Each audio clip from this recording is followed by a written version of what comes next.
And to further discuss the humanitarian situation in Syria's Idlib province, I'm joined from Istanbul by Sinan Hatahet. He's a Senior Associate Fellow at the Sharq Forum. Sinan, thank you for joining us. Now, you're originally from Syria. How are people in Idlib reacting to this Turkish-led intervention by the FSA in Idlib? Well, thank you for having me, Ali. The local population in Idlib is mostly concerned with their safety. They have been subject for an airstrike campaign led by Russian air forces for the last 3 weeks. Some of the targets that have been targeted by the airplanes were hospitals, schools, and they feel that they could be subject for further escalation. So the Turkish intervention in this sense bring promise of stability and maybe cessation of hostilities, at least from the regime part and the Russians. But at the same time, to be honest with you, they are also very concerned with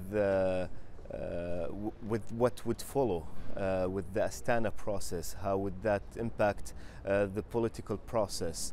Will Bashar al-Assad stay in power or not? This is all questions that come across the people mind in Idlib and elsewhere. So these are the broader contours, essentially, that people are concerned what will happen with these de-escalation zones. Describe to us the average life of a civilian in Idlib right now.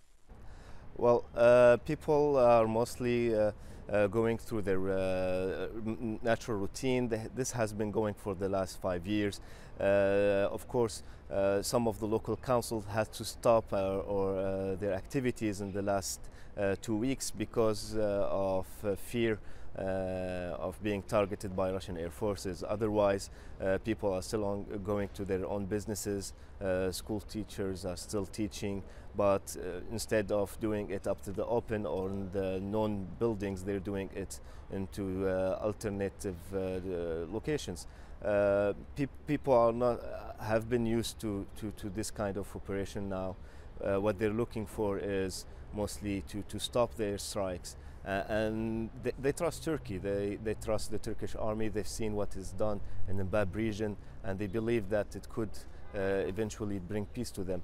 But once again, the concern after that is what will happen on the political process. And the people of Idlib, if there is one thing they're sure of, that they don't want to be back under the rule of Bashar al-Assad.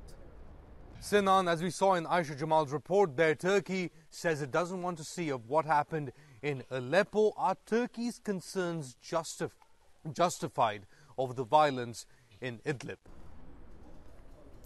Yes, it is justified because Russia has made its position very clear towards the population of Idlib. They consider it as pro-Nusra, a group that has been designated by the UN Security Council as a terrorist group. And unfortunately, the resolution 2254 doesn't provide any source of security for Idlib.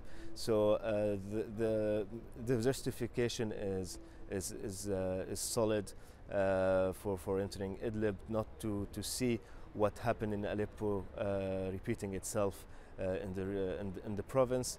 And this is what also the local population is very aware of, and this is why they support this operation for the time being.